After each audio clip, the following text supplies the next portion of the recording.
Welcome to Hop on Calls, a short, tactical, and practical podcast for outbound sales professionals looking to level up their game by learning from actual cold calls that I make every week live on LinkedIn. My name is Kevin Hopp, and I'm all about helping outbound sales professionals hone their craft and build high-quality pipeline.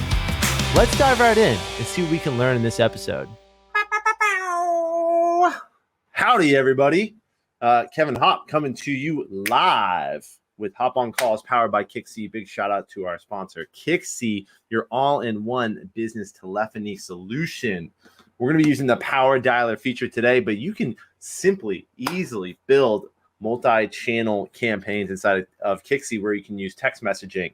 We can use triggers inside of HubSpot, inside of Salesforce. It's got deep integrations. If you haven't checked out Kixi, please go do so. I'm rocking my Thanksgiving shirt today because we're getting close to the holiday. We are going to have a show next week. Ryan Paris from Superhuman is going to join us and make some cold calls, changing things up a little bit this week. And the change up is just that we are going to be going over the golden rules of cold calling. As you guys all know, I'm a bit of an outbound calling geek, freak, all of the things in between.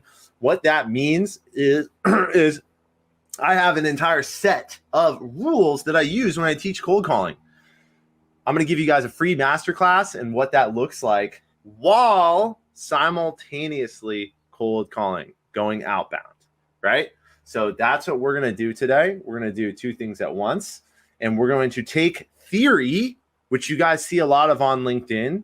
You see a lot of theory. You see a lot of people saying, here's what you should do. Here's what you should do. Here's the way you should do this. And we're going to put it into practice. This is the ultimate blend of theory and practice. In my earbud right here, I have it connected to Kixi, and we are going to jump in the queue. Golden rules of cold calling. Let's talk a little bit about this. The first one is your prospect is not interested yet. Okay, yet is really important there. The first thing that people might see and feel when they hear my prospect is not interested is they might get a little bit upset about that and say, well, they're not interested. Why would I even call them in the first place? Well, it turns out that if every person out there had the solution to all their problems, sales wouldn't exist. Voila, right? What is sales, people? Sales is change. Sales is getting people to change things, getting people to go from doing one thing to doing another. That is sales. That's why salespeople make their money. If you haven't figured that out, I hope that realization kind of comes over you. Now, the next thing that I always tell the SDRs that I train, and I have 4 clients right now where I'm building SDR teams with them. And the first thing we talk about when we have a lead list that we look at is I say, hey guys, first things first, nobody on this list is interested. Nobody on the list is interested.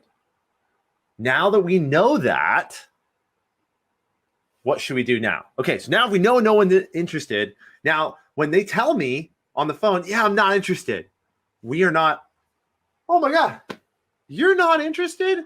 That's incredible. That's not going to be our reaction. Our reaction instead is going to be, I understand you're not interested. And a lot of our best customers weren't interested when I first reached out to them. Not interested is a quick bump, and it's usually a really cheap objection. Now, what do I mean by a cheap objection? Cheap objection is something called the false negative, right? I'm going to write this down because it's a super important thing to realize, right? False negative. What is the false negative? It's what happens when we call lists of people who are not interested, which is basically every cold list, but it's a process that you go through. The false negative is the cheap objection that you get that you might take at face value as, oh, they just told me they're not interested in the first 7 seconds of the call. Therefore, I can never sell my solutions to this company. Wrong. The false negative indication of interest, okay?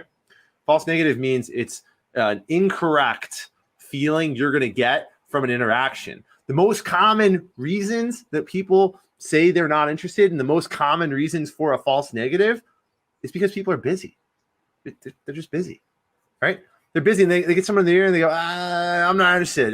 Take me off your list. Bye. They throw it down, right? We have to fight the false negative at all times. And by fighting the false negative, we're going to get into actual business conversations going back and forth. And that's what we want, okay? That is what we want. We want to make sure that we can go back and forth with people and have a valuable conversation about business problems and valuable solutions, right? That's the goal. Okay, so now that we know that your prospects aren't interested, the goal of sales development is to have the conversation with somebody and get them to the point that they could show interest, okay? The goal of the conversation is not to find out who's interested, because I can tell you before you even call, they're not interested, okay? Golden rule number one is if you understand they're not interested, that's a cheap objection, and we're not going to take it at face value. That's the first thing to realize, okay? Hope that makes sense. Now, what's golden rule number 2 here? Conversations are king. To the point that I just made around not interested. The only way you're going to find out if someone is actually interested, actually potentially in the market, might have the business problems and the looking for valuable solutions, is to have the conversation. The conversation with somebody. So conversations are king is the idea that when you're going outbound, we're not just simply calling someone to say, hi, my name is Kevin. Are you looking to buy what I sell today? Goodbye. Right? If cold calling was seriously only about calling someone right away to see if they're ready to buy, then we could automate that. We don't need a rep. Why would we pay somebody, good money to get on the phone? Hey, this is Kevin with Uncommon. How you doing today?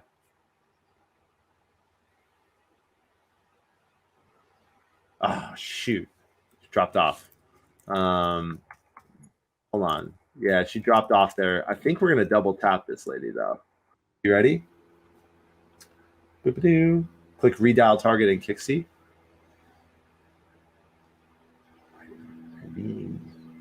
Trying to reach Irene.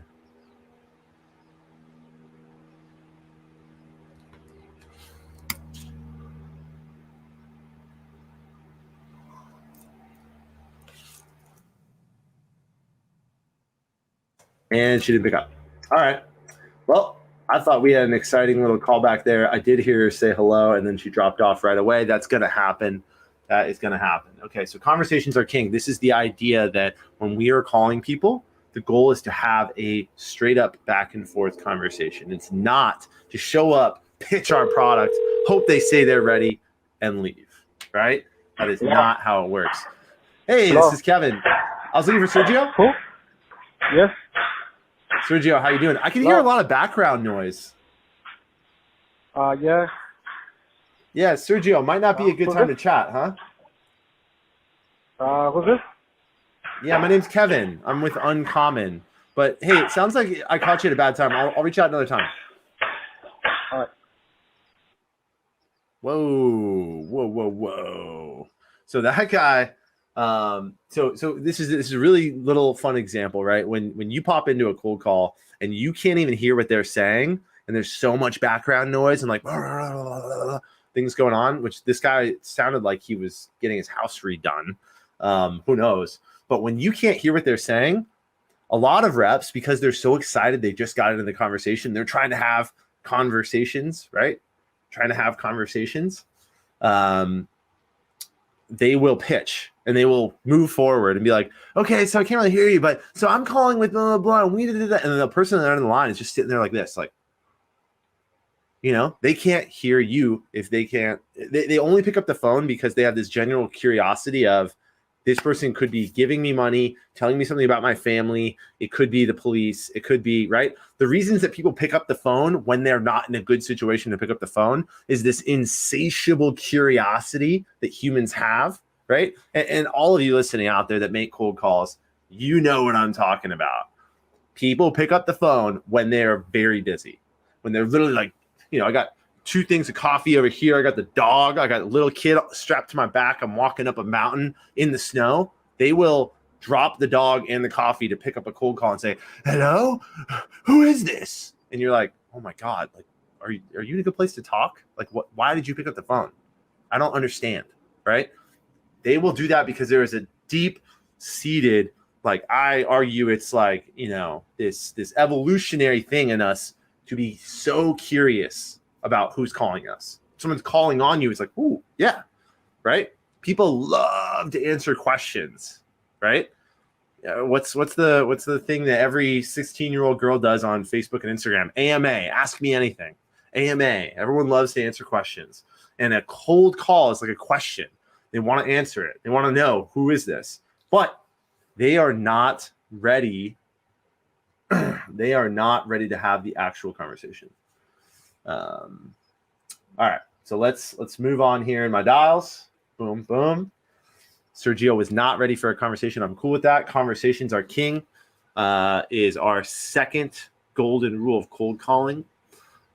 Let's do another one here. Fat stacks in the circle backs. Now, if you followed me for any period of time, you have heard this golden rule of cold calling. Fat stacks in the circle backs is the idea that the hardest thing that we're doing is actually what I'm doing right now. The thing that a lot of the gurus and a lot of the influencers out there are very scared to do, which is make net new cold calls to ice cold prospects. That's as hard as it gets, people. And if you get good at this part of it, guess what? You get to follow up. Man, follow-ups are amazing. Hi, this is Tyler. Hi, Tyler. Kevin here with Uncommon. How you doing today? I'm good. How are you? I am doing great, but I know I caught you a bit out of the blue here. Do you have a second to have a cold conversation? I actually have a meeting that I need to run into right now. Is there any way you can send me an email? I could totally send you an email. I actually have a meeting at 10:20, which is in 4 minutes. Is your meeting at that time too? Because we can get done what we need to get done in about 4 minutes. I'm already 1 minute late to my meeting, so it was a 10:15 meeting. Run. All right, Tyler. All right, I'll let you go. Have a great day. Bye-bye. Thanks. Bye. Bummer. All right, so Tyler was a live one, but he said he had to run to a meeting. So one of the things to keep notice of, and you can keep notice of this just simply by understanding when someone says that they're walking into a meeting, look at what time you're calling, right? For me right now, I'm sitting in San Diego, California. It's 10:16 a.m. 10:16, I don't know about you guys. I don't set a lot of meetings for 10:16, right? Even like on the 15 minutes is a very rare time to set a meeting. So as a way for me to kind of check and see if Tyler was actually walking into a meeting or if it was a cheap objection and I was just telling him, hey, this is going to be a brief conversation we're going to have. I said, hey, look, I got a meeting coming up too. I got to run, but it's at 10:20 because on the 10-minute increments is generally kind of when meetings start, but 10:20 would be weird too. I don't know, but Tyler still would not take the call, which is a bummer. So we will send him a follow-up email, which I can do with 2 clicks using a templated response. If you guys aren't doing templates for your follow-ups, then you should be doing it. I got to learn how to point to this. Here we go, like this. Fat stacks in the circle backs. Okay, so as the dialer is ringing in my ear, the next thing that we want to really understand here is follow-ups are going to be one of the biggest areas that you get meetings from. Okay, follow-ups are going to be huge for you. So here's what a cold calling campaign should look like, right? And I've replicated this time and time again with my clients. You can ask any of them, right? A cold calling campaign is going to look like this. Boom. Now, what does that mean? It means that over time, when we're doing net new calls, we're going to get some success. But over time, we're going to end up actually building follow-ups, right? So the amount of cold calling you're doing will go slightly down, but needs to stay constant. You're always going to be doing cold calling, but at some point, you log in, you have a cold list of, let's call it 200 people, but your follow-up list is like 55 people. And that's when you see the meetings actually start coming from follow-ups, right? Because you build this mountain of follow-ups. Now, who goes into a follow-up? This might be an interesting question that procedurally, if you're listening, watching this, you can take this to the bank and take this right to your daily practice. I put people like Tyler in a follow-up, right? Because I connected with him. I know that's his number. I'm pretty sure he still works where he works because he said he was busy walking into a meeting. Even if he doesn't work where he works, he's a busy guy, which means he's probably not, what are the common things you run into? Oh, I retired 5 years ago. I'm unemployed. I no longer work there, blah, blah, blah, blah. So trying to, that was a voicemail. Shoot, skip. On the next one. Trying to get a hold of people on the phone is hard enough. So when you can identify that someone has this number and picks up, and they have that you could reach them on that number, that is worth following up, right? So this follow-up list over time builds itself so that you don't have to do as much cold calling. And I know it's kind of rare that I'm not just saying like cold calling is the only way to do it. Like, look, cold calling is just simply putting net new attempts to connect with people that you don't know out there. That's what we're trying to do. You shouldn't be cold calling if you know everybody, right? You only cold call to get net new relationships, net new conversations, things coming in the door that weren't there before, period, end of sentence. That's what cold calling is for, okay? Over time, our follow-ups will stack up to the point that you get more meetings from your follow-up list than from your cold calling list. But here's like the sad truth about this for all you people out there thinking, well, all I got to do is get past the first month of cold calling, and all I do is get my meetings from the follow-ups, right? No. If you stop cold calling, if this goes all the way down to 0 and you're not making cold calls, right?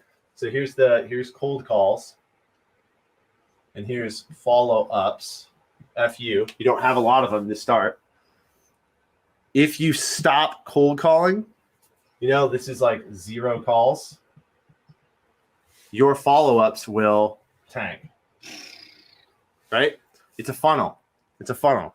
Anyone out there with the background of marketing understands funnels, and a lot of sales folks do as well. But your cold calling process should be a funnel where you're constantly putting into the top of the funnel, constantly having conversations, but those conversations are netting into follow-ups, right? And the fact that you are having those cold conversations constantly means you're going to have constant follow-ups, and your follow-ups are higher value connections. Your conversion rate on a follow-up call versus a cold call should be significantly higher. And now I'm talking like 20 to 30% higher, right? Once you've heard my name, once you've heard my company, once we've had some sort of conversation back and forth, and I know who you are and that you pick up your phone, that conversion rate should go way up, as opposed to a cold call where I'm calling a list right now, where part of what I'm trying to do is just determine who picks up the phone at what number when, right? There's a data component to this, right? And thank God I have Kixie, which makes it so easy. The dialer is running over here. I'm calling a chief people officer right now named Deirdre. Shout out to Deirdre, by the way. That's an interesting name. So, fat stacks in the circle backs, everybody. Remember to have a process, a documented process for how you do follow-ups. Do you have an interesting follow-up process? I want to hear about it in the comments. I'd love to hear about that. So, the next golden rule of cold calling here.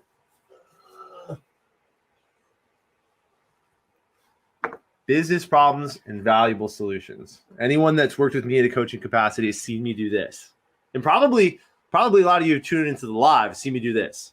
Now, what I do this for is when reps are making cold calls, even when I'm making cold calls, I have to remember that the purpose of the call is not just to find someone who's going to buy my stuff today.